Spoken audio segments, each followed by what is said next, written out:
Olá, pessoal! Abordaremos nessa videoaula sobre os índices de atividade, ou também conhecidos como índices de prazo médio. São índices que vão contribuir na discussão sobre ciclo operacional, ciclo financeiro, quando da análise da gestão do capital de giro. Os índices propostos para a discussão aqui correspondem a índices que vão nos dizer a quantidade de dias que a empresa demora em média para receber suas vendas, para pagar as suas compras, para renovar os seus estoques, ou seja, a relação entre o ciclo operacional e o ciclo financeiro da entidade.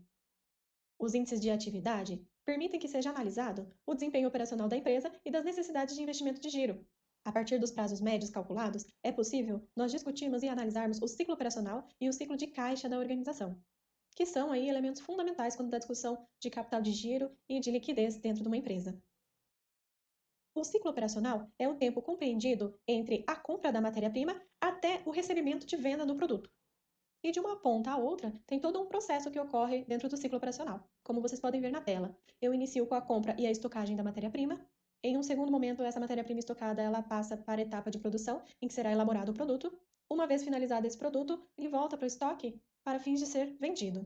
Uma vez vendido o produto, eu tenho um recebimento, seja ele à vista ou a prazo. O ciclo operacional ele encerra no momento do recebimento dessas vendas. Em outras palavras, o ciclo operacional é o tempo gasto pela entidade em cada fase do processo produtivo. Uma vez conhecido o tempo do meu ciclo operacional, eu consigo planejar qual é o volume de capital necessário para financiar esse prazo envolvido, entre a aquisição da matéria-prima até o recebimento da venda. Para que eu identifique o tempo gasto do ciclo operacional de uma empresa, eu tenho a equação que está em tela. Eu realizo a soma do meu prazo médio de estocagem, do prazo médio de fabricação, o prazo médio de vendas e o prazo médio de cobranças. A soma desses 4 prazos médios compreende o ciclo operacional da organização. O financiamento desse ciclo operacional deve ser realizado pelos próprios fornecedores de mercadorias e serviços ou outros passivos cíclicos, os quais são denominados de recursos operacionais, de modo que esses são origem de recursos não onerosos, ou seja, não implicam em pagamento de juros. Esses recursos são representados aqui pelo prazo médio de pagamento de fornecedores, como veremos na sequência. Um ponto que eu gostaria de chamar a atenção aqui é que essas fases apresentadas aqui dentro do ciclo operacional correspondem a uma empresa industrial. Naturalmente, se eu falar de uma empresa comercial, eu não vou ter, por exemplo, o prazo médio de estocagem de matéria-prima, muito menos o prazo médio de fabricação, concorda? Eu terei a aquisição do produto para revenda e esse será alocado no meu estoque, em que eu teria o meu prazo médio de vendas. Se tenho a política de venda a prazo, terei também o meu prazo médio de cobrança. De modo que, em empresas comerciais, o meu ciclo operacional é composto por esses dois prazos médios. Uma vez identificado o meu ciclo operacional, busca-se então identificar o meu ciclo financeiro, ou também conhecido como ciclo de caixa, que é o tempo gasto entre o pagamento dos fornecedores e o recebimento das vendas. Em outras palavras, é o tempo em que a empresa precisa bancar, financiar a sua atividade de negócios. Agora, se há o recebimento das vendas antes do pagamento dos fornecedores, aí eu terei um ciclo financeiro negativo, ou seja, eu recebo antes de ter que pagar os meus compromissos, de modo que a empresa autofinancia a sua atividade empresarial. Vejam que, quanto maior o poder de negociação da empresa frente aos seus fornecedores, menor é o ciclo financeiro. Entretanto, o que é comum nas organizações é que esse ciclo financeiro ou ciclo de caixa, ele seja positivo, ou seja, eu pago os meus fornecedores antes mesmo de receber dos meus clientes. Isso implica na empresa ter um capital de giro para financiar a atividade operacional até receber dos seus clientes. Em tela, nós temos um exemplo. O prazo médio de estocagem de matéria-prima aqui é de 30 dias. O prazo médio de fabricação é de 15 dias. O prazo médio de vendas é de 35 dias e o prazo médio de compras é de 30 dias, totalizando um ciclo operacional de 110 dias. Desde a aquisição da minha matéria-prima até o recebimento das minhas vendas, em média, passam 110 dias. Enquanto que eu preciso pagar os meus fornecedores em 46 dias, que é o meu PMPF, prazo médio de pagamento de fornecedores. A diferença entre o ciclo operacional e o prazo médio de pagamento de fornecedores implica na minha necessidade de financiamento, ou seja, são 64 dias em que a empresa ela precisa financiar os seus clientes até o recebimento desses. São mais de 2 meses de capital de giro que a organização precisa ter financiando a sua atividade operacional até o recebimento dos seus clientes. Vamos agora aprender a calcular cada um desses índices. O prazo médio de estocagem de matéria-prima, ele representa o tempo médio consumido entre a compra da matéria-prima e sua requisição para uso na produção. O PME da matéria-prima, ele é calculado da seguinte forma: o estoque médio da matéria-prima dividido pelo consumo anual vezes 365 dias. Assim, eu consigo identificar quanto tempo, em média, uma matéria-prima ela fica em estoque desde a sua aquisição até a sua requisição para entrar na produção. Percebam que os autores aqui sugerem o cálculo dos dias contemplando os 365 dias. Vocês vão ver alguns autores que usam 360 dias, argumentando que esse é o período comercial. Entretanto, Martins, Miranda e Diniz alegam que o uso de 365 dias corresponde à quantidade de dias em um ano efetivo, e por isso contribui para o cálculo de indicadores mais precisos. Quando começarem a estudar e pesquisar sobre a temática, vocês verão também autores que calculam um prazo médio para o estoque global. Então, eles consideram uma conta única de estoque. Ali dentro tem estoque de matéria-prima, estoque de elaboração de produtos, estoque de produtos acabados. E isso traz uma limitação no que tange à análise dos prazos médios. Fica muito global, muito genérico, sendo apontado pelo Eliseu Martins como uma limitação. Percebam também que o denominador, consumo anual, não é um valor que a gente identifica nas demonstrações contábeis. Ele contempla a soma do estoque inicial, mais compras, menos estoque final. Se eu não conhecer o montante de compras do período da empresa, eu não consigo fazer esse cálculo. Eu, como analista externo à organização, não conseguiria calcular esse prazo médio. O segundo prazo médio é o de fabricação. Ele apresenta para a gente qual é o tempo gasto da organização na produção, na fabricação do seu produto. A equação para a identificação do prazo médio de fabricação é estoques médios de produção e elaboração, dividido pelo custo de produção, vezes 365 dias. Esse é um índice que normalmente não é muito utilizado e muito citado. Entretanto, ele passa a ser um índice relevante quando eu analiso empresas em que o tempo de produção é significativo. O terceiro prazo médio aqui é o nosso prazo médio de vendas, em que ele vai representar o prazo médio em que o período ficou estocado à espera de ser vendido. Então, quanto tempo, em média, eu tenho meu produto em estoque até conseguir vendê-lo? Para responder a tal pergunta, eu tenho a seguinte equação. Estoque médio de produtos acabados, dividido pelo custo dos produtos vendidos, vezes 365 dias.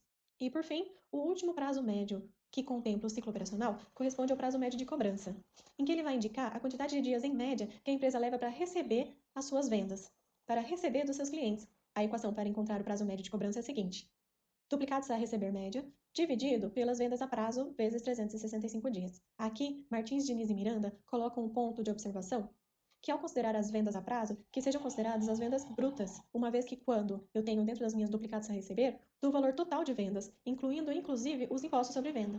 Agora, como analistas externos, essa é uma informação que normalmente não vem explícito nas notas explicativas, o montante de vendas a prazo. A gente consegue identificar o montante de receitas brutas, entretanto, ali está sendo contemplado as vendas à vista e as vendas a prazo. Bom, esses são os índices, então, que somados contemplam o meu ciclo operacional. Para que eu consiga identificar o meu ciclo financeiro, ou ciclo de caixa, é necessário agora o cálculo do PMPF, que é o meu prazo médio de pagamento de fornecedores. O PMPF, ele é a divisão entre fornecedores a pagar médio, dividido pelas compras a prazo, vezes 365 dias. Assim, eu consigo identificar qual é o tempo médio gasto pela empresa para o pagamento das suas compras a prazo. Aqui é interessante dar uma olhada na conta fornecedores e identificar o que de fato contempla essa conta na organização que você está analisando. Muitas vezes, as empresas não lançam ali somente as compras de matéria-prima ou produtos para revenda. Pode ser encontrado ali, o que prejudica a nossa análise, diversos outros tipos de compra, como imobilizado, serviços, materiais de consumo, entre outros. De modo que a análise pode ser enviesada se eu mantiver tais compras dentro das contas fornecedores. Uma dica aqui, considerado como ideal pelos autores, é que a soma dos prazos médios do ciclo operacional fosse igual ou inferior ao prazo médio de pagamento de fornecedores, ou seja, a divisão entre o ciclo operacional e o PMPF for menor ou igual a 1. Por quê? Porque dessa forma, evidencia que a empresa ela não precisaria bancar, financiar a sua atividade de negócio. Eu conseguiria receber dos meus clientes antes mesmo de ter que pagar os meus fornecedores. Vamos ver aqui um exemplo de uma empresa comercial, em que eu tenho somente o prazo médio de estocagem do produto e o prazo médio de cobrança. O PME da empresa é de 30 dias e o PMC é de 54 dias, de modo que o meu ciclo operacional contempla 84 dias, quase 3 meses, né, pessoal? Quando eu confronto esse ciclo operacional com o meu prazo médio de pagamento de fornecedores, percebam que eu recebo dos meus clientes antes mesmo de ter que desembolsar, antes mesmo de ter que pagar os meus fornecedores, o que implica em um ciclo de caixa negativo, de menos 6 dias, ou seja, eu tenho uma folga financeira aí de 6 dias entre os meus recebimentos de clientes e o pagamento dos meus fornecedores, o que é uma situação muito interessante e favorável à organização. Se eu buscar a posição relativa dividindo o ciclo operacional pelo PMPF, eu identifico que esse índice ele será menor que 1, uma vez que eu recebo os meus clientes antes mesmo de pagar os meus fornecedores. Nesse segundo caso, eu tenho agora uma situação em que o meu ciclo de caixa ele é positivo. Vejamos, o meu PME e o meu PMC são os mesmos, totalizando um ciclo operacional de 84 dias. O meu PMPF aqui agora mudou, ele é de 60 dias. Então, desde a compra da minha matéria-prima junto a fornecedores até o pagamento desses fornecedores, eu tenho 60 dias, ou seja, 2 meses. Enquanto que eu vou receber somente com 84 dias dos meus clientes. Logo, eu tenho um ciclo de caixa aqui positivo. de 24 dias, ou seja, eu pago os meus fornecedores mesmo antes de receber dos meus clientes. E ainda preciso de um capital de giro para bancar minha atividade de negócio durante esses 24 dias, até o recebimento efetivo dos meus clientes. Para o cálculo da posição relativa aqui, em que eu coloco o ciclo operacional dividido pelo PMPF, naturalmente, o índice agora ele será maior que 1, no caso 1,4, o que denota uma situação desfavorável financeiramente para a organização. Tudo bem até aqui, pessoal? Eu proponho agora nós aplicarmos os índices aprendidos no nosso exemplo da Casa das Bonecas. Vamos lá? Já estou aqui com o Excel aberto, com o balanço patrimonial da Casa das Bonecas. E nós vamos precisar também de algumas informações que estão aqui adicionadas como nota explicativa, como vendas a prazo, compras a prazo, consumo de matéria-prima, custo de produção e os custos dos produtos vendidos. Como nesse exemplo nós temos 2 anos e os numeradores são sempre por números médios, concordam que eu não vou conseguir calcular para o ano 1, né? Então eu vou calcular para o ano 2, fazendo sempre a média em relação ao ano anterior. Então vamos lá para vocês pegarem a ideia? O primeiro índice aqui é o prazo médio de estocagem de matéria-prima, em que eu tenho igual, eu vou fazer a média do estoque de matéria-prima, então 195 mais 210 dividido por 2. É essa média de estoque de matérias-primas dividido pelo consumo anual de matéria-prima. Eu vou lá em notas explicativas, consumo da matéria-prima período 2, que é o ano que eu estou analisando, 1.849, vezes 365 dias. Eu tenho que o meu prazo médio de estocagem de matéria-prima da Casa das Bonecas é de 40 dias, aproximadamente. Então, desde a minha compra da matéria-prima até a requisição dela para a produção, em média, essa matéria-prima fica 40 dias estocada. Vamos calcular agora o prazo médio de fabricação. Igual o meu estoque médio de produtos em elaboração, 156 mil no ano 1, mais 168 no ano 2, dividido por 2 para eu fazer a média, dividido pelo meu custo de produção. Também tenho aqui em notas explicativas, para o período 2, meu custo de produção é de 2.149.000, vezes 365 dias. Eu tenho que meu prazo médio de fabricação na Casa das Bonecas é de aproximadamente 28 dias. Então, pessoal, desde o momento da entrada da matéria-prima na produção até a finalização do produto e esse produto ir para estoque de produtos sacados, em média, a empresa ela demora 28 dias, ou seja, são 28 dias para a fabricação. Vamos calcular agora o prazo médio de vendas, que é a média dos meus estoques de produtos acabados do ano 1 e do ano 2,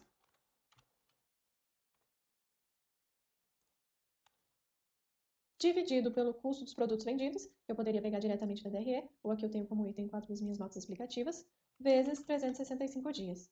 Então, eu tenho que o meu prazo médio de vendas gira em torno de 14 dias na empresa. Ou seja, o produto, quando finalizado, ele fica estocado lá em estoque de produtos acabados durante um período de 14 dias até a sua venda.